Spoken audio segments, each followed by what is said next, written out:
David Ellison gets to sit down next to him, and suddenly, wow, very. All right, guys, this is going to drive you absolutely crazy, and I know... Oh, but let me go take a piss, my dear friends. It would be absolutely crazy if I went to take a piss and I came back to a few subscriptions as we reach the second hour. Today we're struggling with subs, and it's okay. Not every day can be perfect, but still would be a crazy pisser moment. Crazy discombobulate. Would discombobulate me on the pisser? I'll be right back.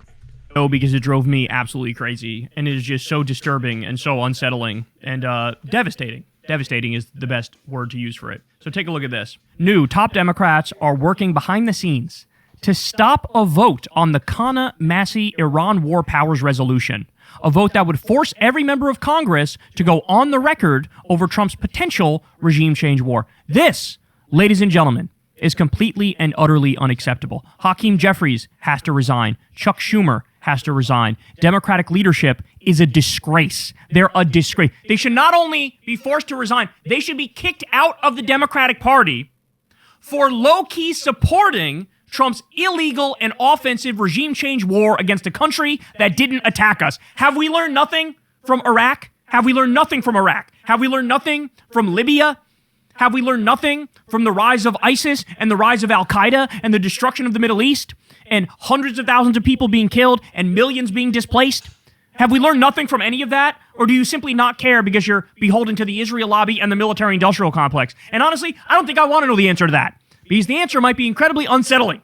So, by the way, I have to give a tremendous shout-out and a bunch of love to both Ro Khanna and Thomas Massie. Thomas Massie is a guy, we disagree on the majority of issues, but as an actual libertarian, he generally is anti-war, right? So he also is saying, I'm against the war in Iran, and by the way, if Trump is going to do a war in Iran, it is completely and utterly illegal and unconstitutional for him to just do it. He would have to get congressional approval. That's how...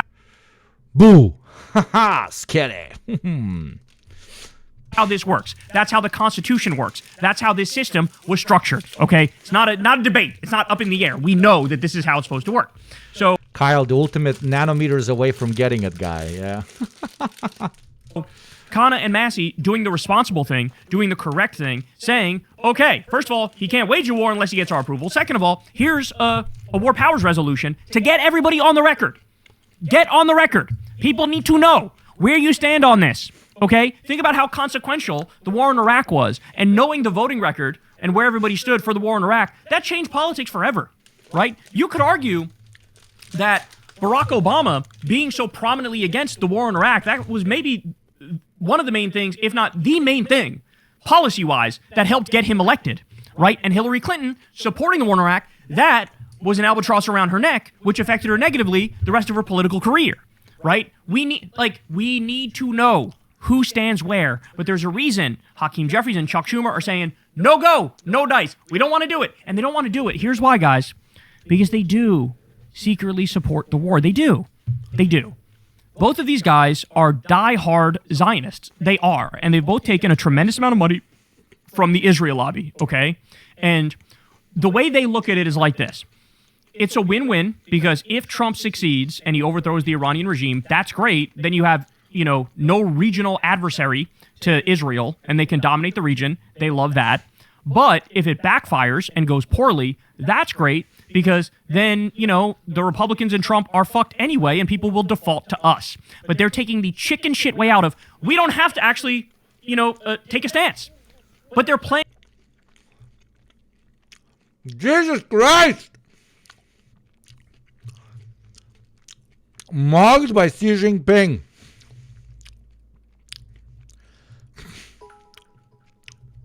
Holy fucking shit.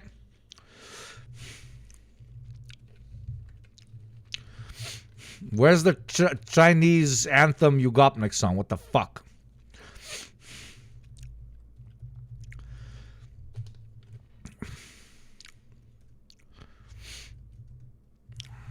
I can't find it. God damn it. Well, thank you, Xi Jinping. Thank you very, very much. As we all know, whenever an anonymous gifter comes in with a bunch of money, it is my main facilitator and my main oiler of all time, Xi Jinping. Let us all salute.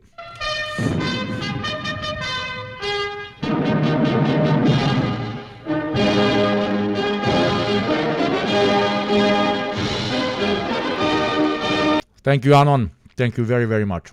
Thank you very much to Hassan's Wingman. I'm eating, I'm sorry. For those crazy bits, my friend. Thank you very much for your bits. Very, very kind of you, man. All bits go to my wedding. Thank you, Xi Jinping, you base motherfucker. Xi Jinping, secretly ethical gambler. Wants us to ethically gamba. Like cynical strategic politics. Unironically, China secretly loves gambling because they have cities, the one country, two systems. They have cities just dedicated to gambling. My only Jacobian eugenicist moment is you cannot you can develop class consciousness in the Chinese, but you cannot remove the Chinese cultural imperative towards gambling. There's just something about the Chinese and gambling. They just really want to smoke and gamble. Those two things are inextricable from the Chinese way. With people's lives. Thank you, Nikos. By the way, Iran... Sorry, not Nikos, Akkad. Thank you. When we attack them again, they're gonna fucking punch back. It's not a question of if, it's a question of when and where. It's gonna be, our bases in the region are gonna be blown to smithereens. They potentially have the ability to take out some U.S. ships. They potentially have the ability to take out some of our fighter jets. Macau IRL stream and TK subs. Like this. I would love that. This is not, they're gonna punch back. In the 12-day war, they punched back at Israel and bombed a bunch of Israeli buildings. Okay? They're not a sitting duck. They're not going to lay in a chalk outline of themselves. There's going to be consequences. And we're so used to crusading and marauding around the world and doing whatever we want to other people and never getting any pushback. This is one of the OG, secular talk, decent analyses, where he's like, guys, unipolarity is going to die. The more violence we do before unipolarity dies, the more revenge they will want on us. So we know that empire cannot last forever, and we are in decline. We need to realize we're in decline, and we need to start being nicer to other people. Because otherwise, they're going to come and take even more of our shit than they would have otherwise taken. It's an appropriate take, and it's a nice framing of it, right? Here, personally sent to me by Xi Jinping himself. And I think they've forgotten what war is actually like.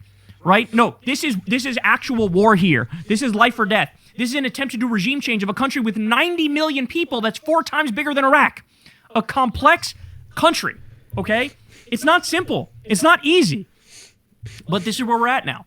So the Democrats are basically chicken shit. They're running and hiding. They're sitting in the cuck chair. And I'm disgusted by it. I'm disgusted by it because when you guys look at the polling among the Democratic base. First of all, if you just poll the whole country, it's anywhere between 21% and 27% that support war with Iran, which is fucking nothing. I mean, any number is too high. Anything other than 0 is too high. But 21 and 27% is nothing. When you ask Democrats, it's probably above 90% of Democrats, maybe over 95% of Democrats go, of course I don't want war with Iran. Why the fuck would I want war with Iran? And here are the leaders of the Democratic Party going, we will represent the 3% of Democrats who want war with Iran. You know, Jesse Ventura said the other day, and I now totally agree with this. If this country is going to go to war, it should be mandatory that every politician who is for the war... The cuck chair is a comfy chair. ...needs to send one of their close family members there. Yes, always. You need to send somebody in your close family to go fight in that war. This makes it so that, you wouldn't be so willy-nilly with your kid's life, would you? Would you? But when it's, the kids of poor people, fuck them. Who cares? They're the peasants. They're the slave peasants. Shut up and do what we say. So it's unacceptable. It's unacceptable. They need to resign. They should be fucking kicked out of the Democratic Party. You're a Democrat in name only. This is dino shit. This is Democrat. This is diet MAGA shit. When we say diet MAGA, this is what we mean. You're low-key... Come on, you were so close. You were so close. Yes, they are the same. That's the fucking point, brother. Supporting a fucking bloodthirsty, warmongering, fascist imperialist. You're supporting him crusading around the world and toppling whatever... Wait, I forgot to count Xi Jinping as one of the Western taxpayers. Let me add to the second one of the day. Even though that's funny, Xi Jinping is not from the West, but hey, it is what it is. Government he wants and stealing natural resources and helping Israel set up their Fourth Reich in the Middle East by having no regional pushback? And the answer Sorry, all my kids have bone spurs. No, you can be like, sorry, all my kids are trans, actually. Because, trans people don't get to go to the army, bro. is yes. That's what they're doing. So call Hakeem Jeffries. I am forcing my kids to transition so they don't go to war. Call Chuck Schumer. Fucking name them and shame them and tell them this is unacceptable. We need to have that war powers vote. Everybody needs to get on the record, and everybody needs to vote no. All the libs are forcing their children to transition so that they do not go and support our democracy abroad. They don't want to fight for our freedoms because they're trans. Vote no. But wait, you said you don't let trans people in the army. War with Iran. They're not a threat against us. They're not going to attack us. Nobody's even bothering to say they're going to attack us. Nobody's even bothering to explain any element of this. They're just like, let's do war, right? Insane how much we've lost our minds in this country. We need to push back against it. We need to be the voice of reason. We need to be the voice of empathy. We need to be the voice of de-escalation. We need to be the only sane people in the room, because apparently there are no. All the Republicans, except Thomas Massie, are frothing at the mouth, warmongering freaks, genocidal weirdos, and like what? Half the Democrats fall in that same category? Certainly all of Democratic leadership does. We can't let that stand. While we're talking about this, ready? Trump-Iran airstrikes decision to be guided by Jared Kushner and Steve Witkoff's advice? What the fuck do they know about this? Trump's decision will be driven by envoy's judgment on whether Iran is stalling on nuclear deal. Iran has said repeatedly, we don't want a nuke. It's un-Islamic. We don't want a nuke. Trump said the other day, they won't just say they won't build a nuke. And they're like, we won't build a nuke. Like, it's just, we're in the fucking twilight zone. And it's because they just want the regime change, because they just want to get rid of any regional adversary to Israel. But they're lying and saying it's about the weapons when it's not about. Let's hear from the smartest political analyst from the libbed up crowd. Wait. I have a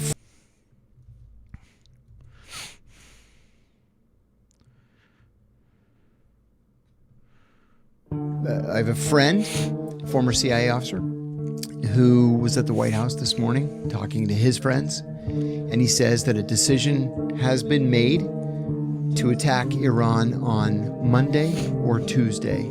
Yes, that got postponed because of the mogging of the legislative body of the Supreme Court. The president yesterday gave the Iranians 10 days to accept our proposals for an end to their ballistic missile program, an end to their uranium enrichment program, an end to supporting groups in the Middle East like Hamas and Hezbollah and the Houthis. But he's done this before. Well, he'll give you 10 days, he'll give you 2 weeks, and then he'll just attack 2 days into it. He thinks that keeps people off balance. And so he said that there are battle lines, that the anti-war forces are J.D. Vance and Tulsi Gabbard. He said the USS Poop situation. That's it. Yeah, there are talks. We're going to start covering that now. He said the pro-war people are led by Marco Rubio and include Pete Hegseth and now the Joint Chiefs of Staff. And the reactionary Cuban overtake of the American people is in full swing. They are making us fight everywhere. Stopped him on that. Unironically, like low-key 20% true. Like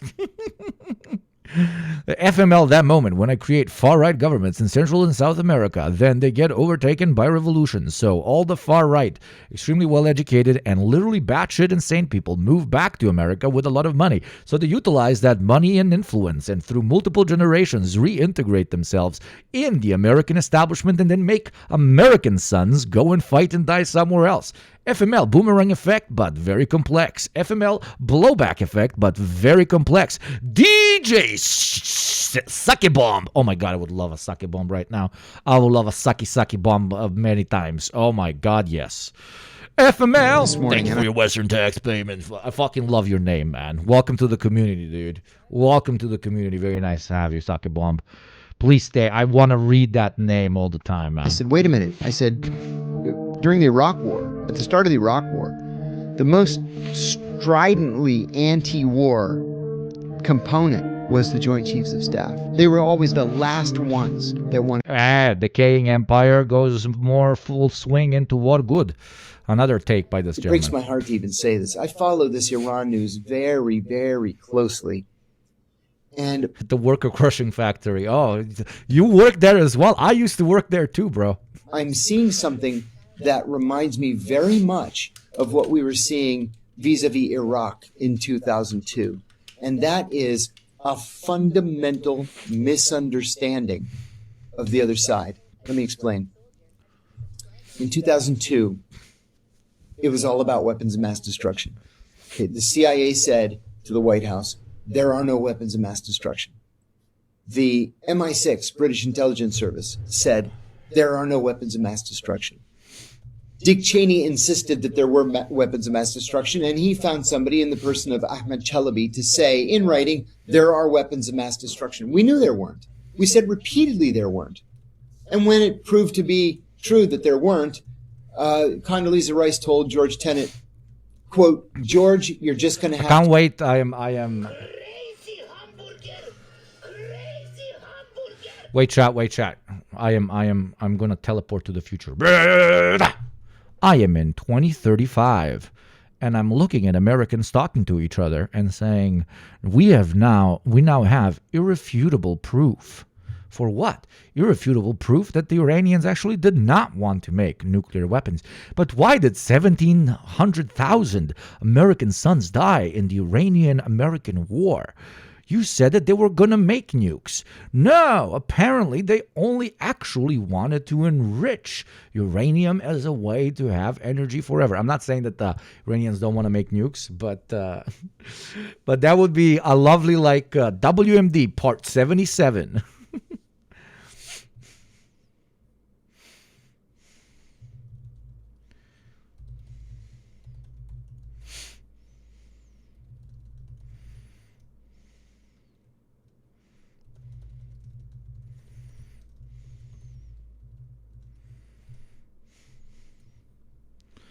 to take one for the team.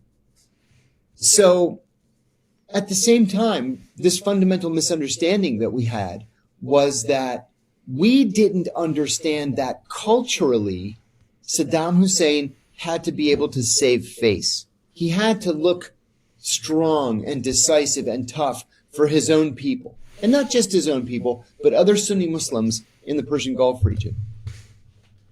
We didn't allow him that. We wanted to Now you're stuck in the future. Travel back is impossible. We already watched that particular segment. Yeah. About the weapons. And by the way, Jared Kushner and Steve Witkoff are two of the most corrupt people in the Trump regime. Two of the most corrupt people in the Trump regime. They have $100 million deals and billion-dollar deals. From 29 minutes ago, Iran says talks with U.S. were very intense and serious. Invitation to talk about this. In 2003, we at least had, the pretense of a national debate case being made to the UN Security Council and to Congress, whether, in hindsight, obviously, the case that was presented was false. There were no weapons of mass destruction. In the case of Iran, there is very clearly a vast nuclear program, and there is a vast ballistic missile program. However, we have not gone through the national conversation in Congress, never mind the international conversation at the Security Council about what appears to be, an imminent threat. Okay. Well, let me cut you off because I want to get this in before Paul jumps in with a set of intelligent questions. Jonathan Tyrone, is this effort from your research coming off one desk at the White House, or are our normal intelligence apparatus at least involved at the Pentagon and at Langley? Look, we were trying to do what every journalist should be doing, and that is to show and not tell. So, journalists these days have a lot of tools at their disposal we didn't have in 2003, and that includes satellite imagery. So the satellite imagery that we're looking at in today's story, I'm sure there are thousands of people in the Pentagon and in other three-letter agencies in the federal government that have. This premise is moving the red line. Well, why is it moving the red line? Because the premise is that if they are developing nuclear weapons, that is enough of an argument to invade and go against their sovereignty. So, I don't care. You don't get to invade. You don't get to fucking invade. I hate that pitch. I hate that pitch. International reporter Inez de la Cuetara is live in Geneva, Switzerland. We are also joined by Barbara Starr, former CNN Pentagon correspondent and author of the Barbara Starr Reports Substack. Inez, what do we know about the talks so far this morning? Hey, Anna. So the talks this morning went on for about 3 hours. They have now paused, but they are expected to resume later today. That's according to Oman's foreign minister, who posted that on X. He also said that creative and positive ideas had been shared. So the talks wrapped up, but we understand the American delegation, led by the president's son-in-law, Jared Kushner, and the special envoy, Steve Witkoff, then went to meet with the Ukrainians, but they will be resuming the talks on Iran, we understand, in about an hour. So that, I think, is being seen as a kind of positive sign. I'll let you listen to what the Iranian foreign minister had to say. World War III, Boogaloo. World War III, Boogaloo. Of course we are prepared. We are fully prepared for both options. War, God forbid, and peace. I think a fair, balanced, and equitable deal is achievable. And we can do it. Of course, our armed forces are prepared to do their job, and we know how to defend ourselves. And Anna, after last week, the U.S. basically gave Iran some time to come back to them with concrete proposals. In terms of what those proposals actually are, we do have some reporting on that. So a senior Middle East diplomat telling us that the Iranians may present a major package of economic opportunities to the U.S. So this source telling us these economic opportunities are specifically directed at President Trump, a major economic bonanza in oil, gas, mining rights, and critical minerals. And of course, they're going to be discussing enrichment, the U.S. pushing for zero enrichment, although the Iranian foreign minister recently saying that the U.S. hadn't actually asked for zero enrichment. Okay, so you say the talks have paused. They will continue. And as keep us posted, thank you so much for that reporting from Geneva. Barbara, this is the third Bonanza. Discombobulate. round of talks between these two sides. This morning, you have the USS Gerald Ford headed to the Middle East. President Trump has deployed F-22 fighter jets to the region. What do you make of this military buildup while negotiations are still underway? Well, I think it's, kind of a typical tactic of President Trump. Build up the military, show the capability of U.S. firepower, and hope it plays a role in your adversary making a decision to back away. I don't know if it's going to work this time. That's called blackmail. Yes, that is already interceding on another country's sovereignty. Is it actually a negotiation? If I come to you and I point a fucking gun at your head and I say, leave your house, am I negotiating with you, or am I violently forcing you to leave your house?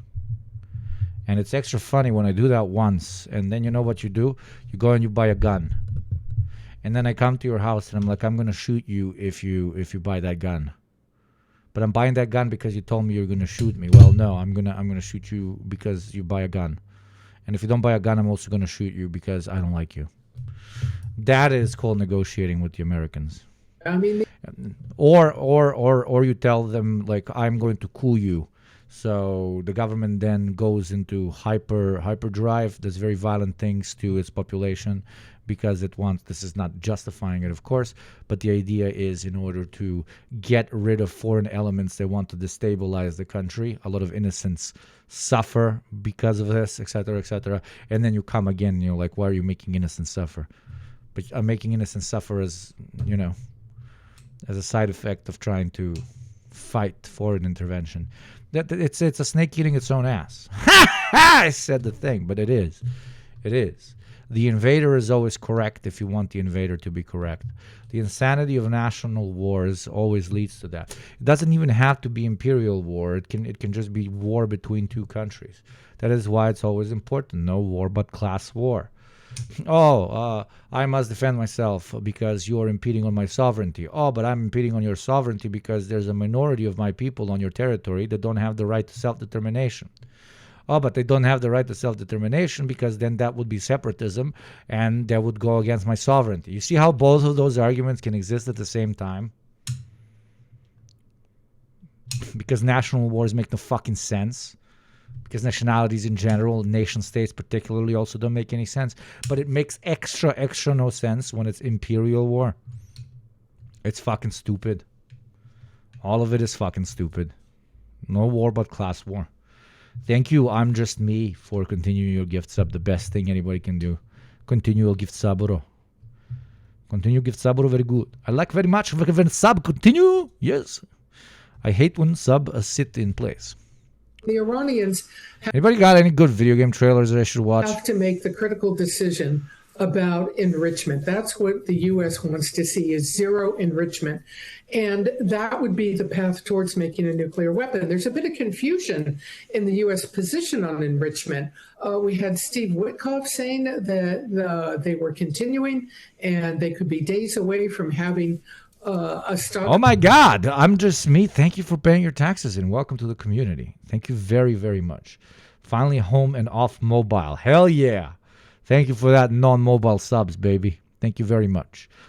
Be just you, and subscribe.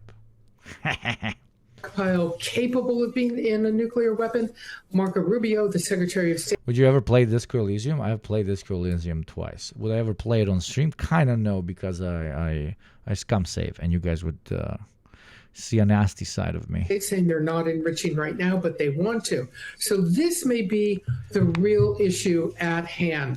What is the U.S. intelligence assessment about how far? I fucking love this guy. Good morning, everybody. Happy Thursday, and more importantly, happy Commie Takeover. Ryan, great to see you. That's right, we got it. How you doing? Yeah, that's right, we got it. Yeah, he doesn't even deny it, bro. Woo woo, woo woo. And more importantly, happy Commie Takeover. Ryan. Woo, baby. Yeah, yeah, yeah, yeah, yeah. Baby, woo-hoo. Great to see you. That's right, we got it. It's not the other guy. I mean, the other guy we don't talk about. I always rage quit while watching The Other Guy. I actually refuse to learn his name. I just call him The Other Guy.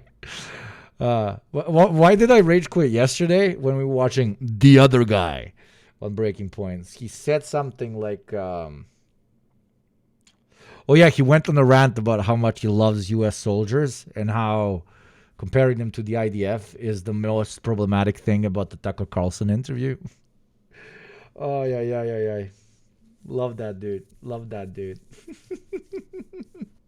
How you doing?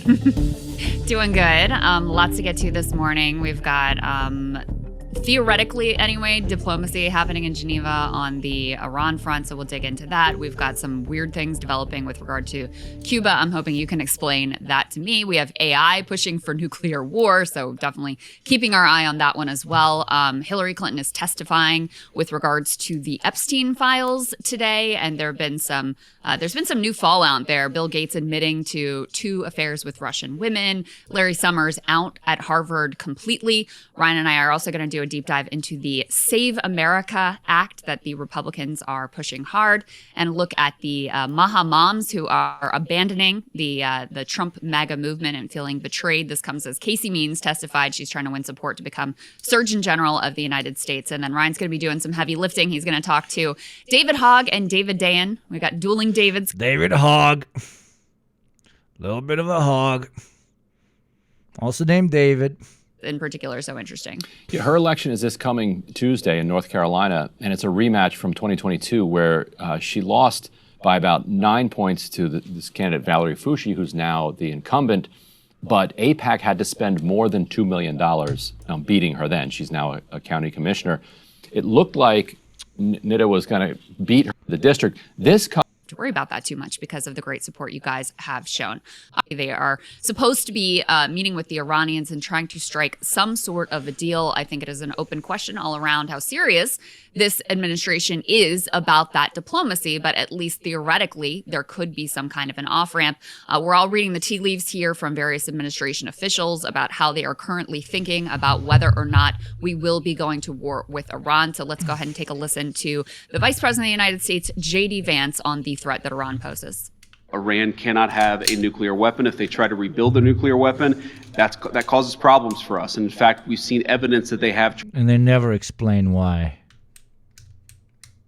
Because the answer is Israel. Yeah, that's the reason. That's the only reason. tried to do exactly that. So the president sending those negotiators to try to address that problem, as the president has said repeatedly, he wants to address that problem diplomatically, but of course the president has other options as well. Ryan, anything significant that you glean from those comments? Just that they've kind of lost even the pretense of having any respect for the public. You know, in June, they said they completely obliterated the nuclear program. But a week ago, Witkoff went on TV and said that they're now weeks away from a bomb. It's like, and now J.D. Vance is saying, well, okay, yes, we obliterated it, and yes, there's no evidence that they're doing any enrichment or moving towards a bomb, but we have evidence that they're thinking about it. It's like, what? Like, stop.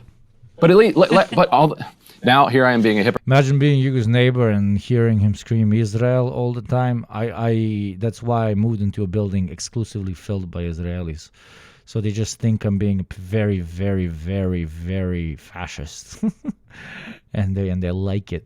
Because I had said that I did. We are reaching the third hour. You know what's a nicer number than 3,291, which is a current subscription count? 3,300. Come on. Can you imagine that number? 3,300. Look at that number. Oh my God. That's a crazy good looking number. Fuck. Imagine if we had that. That would look so good on the screen. Wouldn't that feel very satisfying? Like absurdly fucking insanely satisfying. Oh God. Didn't like the fact that they weren't even trying to lie us into war. So at least now they're trying to lie us into war. So yes. I apologize. It's something at least. It's a low bar. It's a pretty low bar. They're at least lying to us finally. Before they were just like, we're going to do it. What are you going to do about it? Yeah, we don't really care what you think. Like, we're going to make up a variety. We really care about the Iranian protesters. Yes. Okay, sure, yeah. Great beacons of human rights here from this administration. Deep concern for those sorts of principles and values. Marco Rubio kind of sounding similar notes about, how Iran represents some grave threat to the American public. No one serious would agree with that whatsoever. But in any case, here's the Secretary of State, who's supposed to be a serious person, saying exactly that. Let's take a listen. I think tomorrow Steve and Jared will be there. I think they're on their way there now, actually. And the president was very clear last night that he always prefers diplomacy. After their nuclear program was obliterated, they were told not to try to restart it. And here they are. You can see them always trying to rebuild elements of it. They're not enriching right now, but they're trying to get to the point where they ultimately can. The other thing I would point you to, however, is that Iran possesses a very large number of ballistic missiles, particularly short-range ballistic missiles that threaten the United States and our bases in the region and our partners in the region. Israel, Israel, Israel, Israel, Israel. And all of our... Oh, God fucking damn it. Yo, guys, we got to go to war because Tel Aviv. Tel Aviv, Tel Aviv. We shall only listen to Tel Aviv music. All the time, Tel Aviv music. And Tel Aviv music. We must play Tel Aviv music. Joe want chat, I'm very, very sleepy. Can I get a honk shoe for your boy? Maybe a me.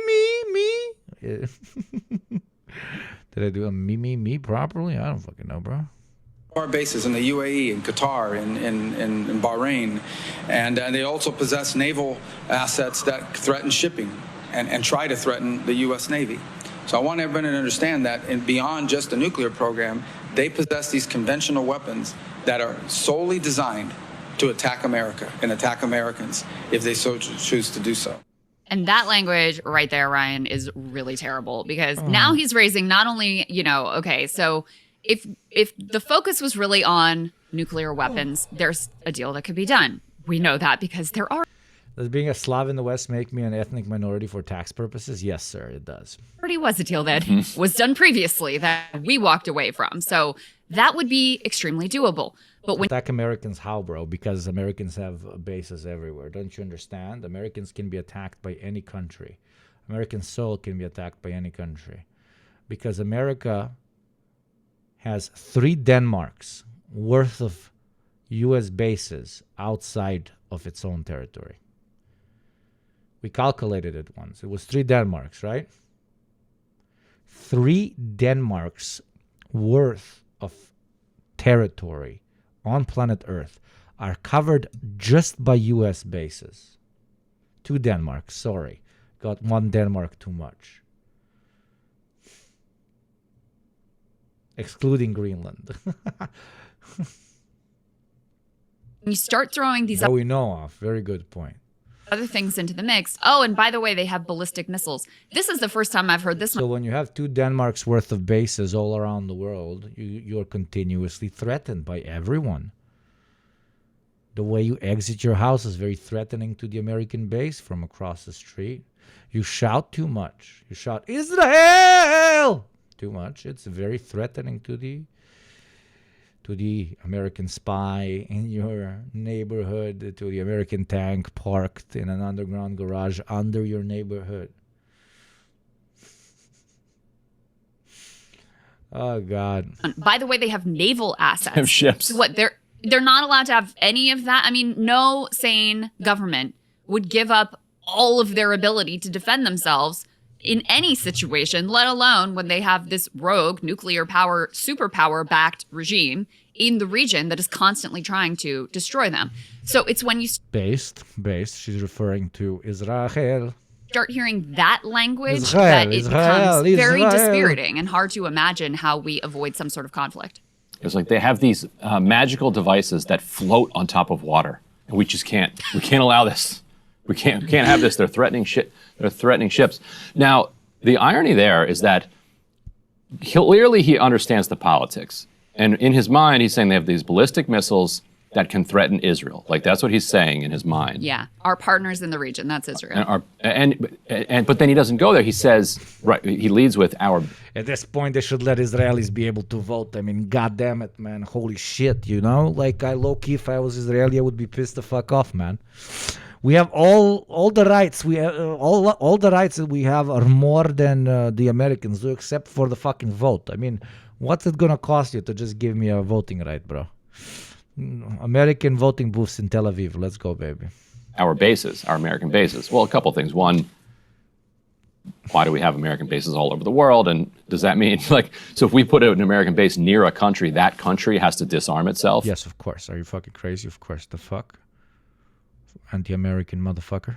That's kind of an amusing kind of proposition for the world. They probably think about it that way, but yeah. But the restrictions that particularly Israel is pushing for and that we are advocating for as a result of that would still allow them to hit America. 3,300 subs and I play this video. You know. I play the whole video. In bases. Like what we are doing is we're saying we want your ballistic missile restrictions such that you cannot attack Israel. But our base in Qatar is right by Iran. The other bases in Iraq, etc., very much closer to Iran. And what's up, Argonian Bum? Everybody go give Argonian Bum a follow. Dear friend of the show. Streams on Twitch. Really, really smart. The deal that Israel is pushing on them would still allow Iranian ballistic missiles to hit American bases, which is that you cannot attack Israel. But our base in Qatar is right by Iran. The other bases in Iraq, etc., very much closer to Iran. Me literally putting a tent outside of your house is not problematic if I am American. You putting a tent in your house that is close to the tent that I put next to your house is literally called for war. You are literally calling for war, bro. I'm sorry, but low-key, high-key, you're literally like, you're calling for war, bro. Like, what the fuck, bro? Come on, bro. And so the deal that Israel is pushing on them would still allow Iranian ballistic missiles to hit American bases, which is, I mean, just unpack that in your mind for a second. It's incredible. It's incredible. It really is. It really is. It really is. And if you swallow that propaganda, you are... Oh my God. That anybody is remotely confused about this anymore, but if they are, just kind of sit with that one for a second. I do want to... Come on, let's watch this video, please. I'm tired talking about nuclear apocalypse. Say, I was listening to John Mearsheimer. Why would you build your tent why would you build your house so close to my tent? Because the tent is an allegory for a base, and a house is an allegory, a metaphor in this case, for a country, right? So I come and I build... Why did you build your country so close to my base?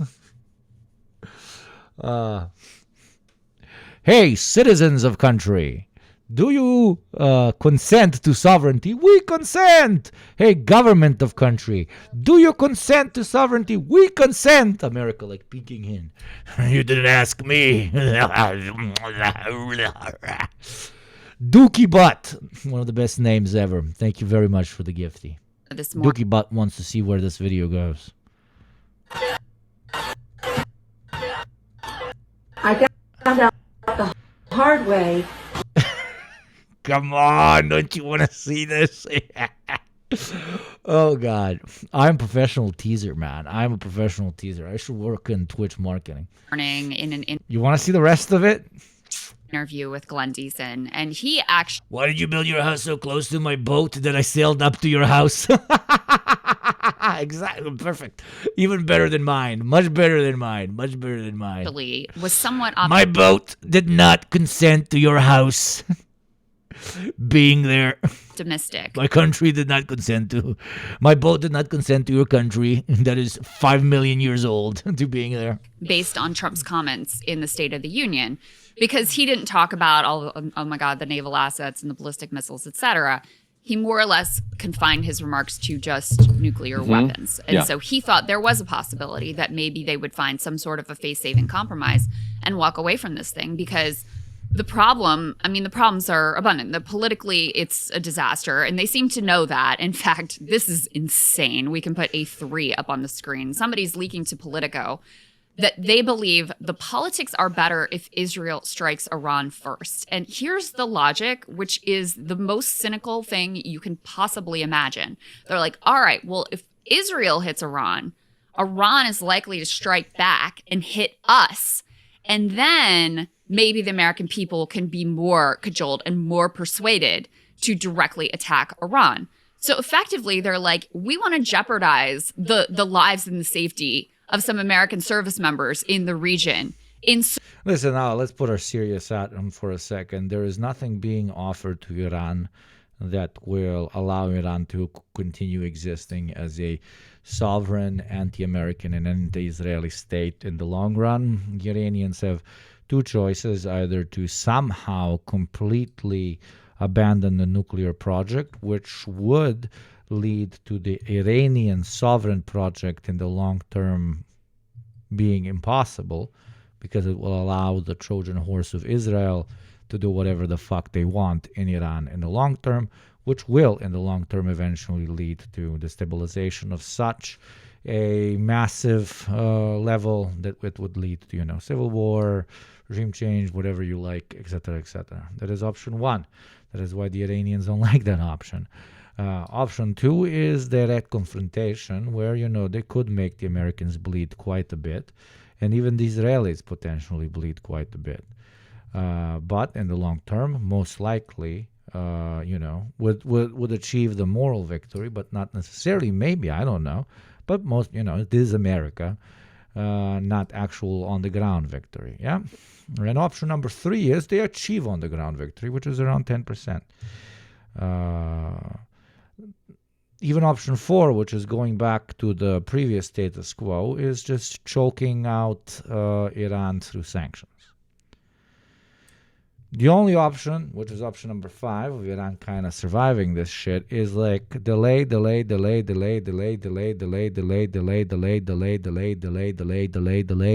until some sort of multipolarity is established in which American resources are spread so thin that they cannot afford to upkeep the Israeli project anymore, which would then allow for the Iranians, together with their allies in the region, to do what needs to be done to a fascist apartheid state.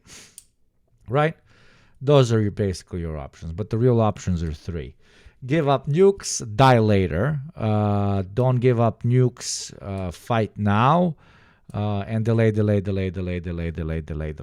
but live in a destitute poverty because of the sanctions. That's it. That's pretty much it. If we're being very honest to each other now. Iran should build a discombobulate 4,000. Absolutely.